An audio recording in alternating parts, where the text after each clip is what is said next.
Late 18th century France projected an image of dominance. Paris was the center of European culture, art, and the Enlightenment.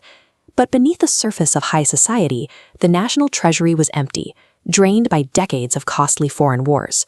At the top of this fragile system sat King Louis XVI. As seen in this portrait, the extravagance of his robes reflected a ruler detached from everyday struggles, convinced his authority was granted by God. This political cartoon from the era illustrates the reality of the social order. The exhausted peasant at the bottom represents the third estate, the working class. They made up 97% of the population and paid nearly all the taxes, carrying the physical and economic weight of the nobility and the clergy, who were legally exempt from contributing. The breaking point arrived in the form of ruined harvests. The price of bread, the staple of the French diet, soared so high that a single loaf could cost a worker's daily wage. Frustration among the commoners quickly turned into desperate hunger. When a rigid political structure ignores the basic survival needs of 97% of its population, the illusion of power begins to shatter. The people of France were out of food, and they were out of patience. Louis XVI convened a national assembly to solve the financial crisis, but the system allowed the nobility and clergy to outvote the working class. Realizing they would never be heard, the representatives of the Third Estate broke away. They declared themselves the true representatives of the people and claimed sovereign power for themselves. Then, on July 14, 1789, the tension boiled over. A Parisian crowd stormed the Bastille prison. Militarily, it held little value, but as a symbol of oppression, its destruction signaled that the old order was splintering and giving way. This physical rebellion translated into immediate political action. Within weeks, the revolutionaries drafted the Declaration of the Rights of Man and of the Citizen. The document asserted that all men are equal before the law, that freedom of speech is a natural right, and that governments exist to serve the people, not rule over them. But this raises a difficult question.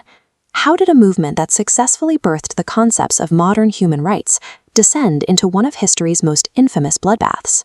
The early revolutionaries originally sought a constitutional monarchy, but whatever trust existed vanished in 1791 when the royal family attempted to flee France in disguise, convincing the public their king was conspiring against them. At the same time, neighboring European monarchs watched the chaos with mounting anxiety. Fearing these radical ideas would cross their borders, Austria and Prussia threatened to invade France and restore the king by force. Trapped between a treacherous monarch and hostile foreign armies, the French public panicked. Fear bred suspicion, and in a climate of intense paranoia, moderate politicians were pushed out, leaving a power vacuum for radicals. In 1793, the radicals abolished the monarchy and put Louis XVI on trial for treason. The man who once ruled by divine authority was marched to the guillotine and executed as a criminal. By killing the king, the revolutionaries burned their only bridge back to the old world. France was now locked in an existential war for survival against foreign empires outside and perceived traitors within.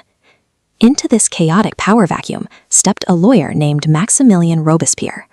He seized control of the government, armed with a new ideological logic. Robespierre argued that the revolution was so fragile and so morally absolute that the only way to protect liberty was through the ruthless application of state-mandated terror. Violence became a tool of virtue. This illustration shows the primary instrument of that logic. Originally promoted as a painless execution device, the guillotine transitioned into an industrialized tool for political cleansing. Execution lists expanded to everyday citizens. A whispered complaint, or simply remaining neutral, secured a death sentence. Society became paralyzed by fear. To survive, people preemptively denounced their neighbors to revolutionary tribunals just to prove their own ideological purity. When a political movement convinces itself that it holds absolute moral truth, opponents are no longer seen as fellow citizens with differing views. They become obstacles to utopia, making mass extermination feel justified in the name of progress. Eventually, the paranoia grew so absolute that the revolution consumed its leaders. In 1794, Robespierre himself was arrested and sent to the very guillotine he had used against thousands of others. In the aftermath, the French public was left traumatized. After years of civil war and mass executions, the desire for ideological perfection faded. The people simply wanted stability. This exhaustion created a power void. By 1799, a charismatic military commander named Napoleon Bonaparte easily seized control of the nation in a coup. A decade of bloodshed had begun with a rebellion against an absolute king in the name of freedom. Yet by 1804, the French people voluntarily crowned an absolute emperor to sit in the throne room. Revolutions that destroy social orders often create chaotic voids, and historically, those voids are filled by the very authoritarianism the revolution originally sought to defeat. So, was the French Revolution a movement for freedom or the birth of mass violence? History proves it was both. It broke feudal structures and birthed the modern democratic ideals of citizenship and equality. These remain the foundational pillars of modern democracies. It also demonstrated how mass ideology, fear, and state power can combine to terrorize a population. This provides a clear warning of how easily noble ideals can be weaponized. Destroying a corrupt system is merely the first step. The true test comes after the old order falls. A revolution without limits, fueled by absolute certainty, will ultimately devour the freedom it promised to create.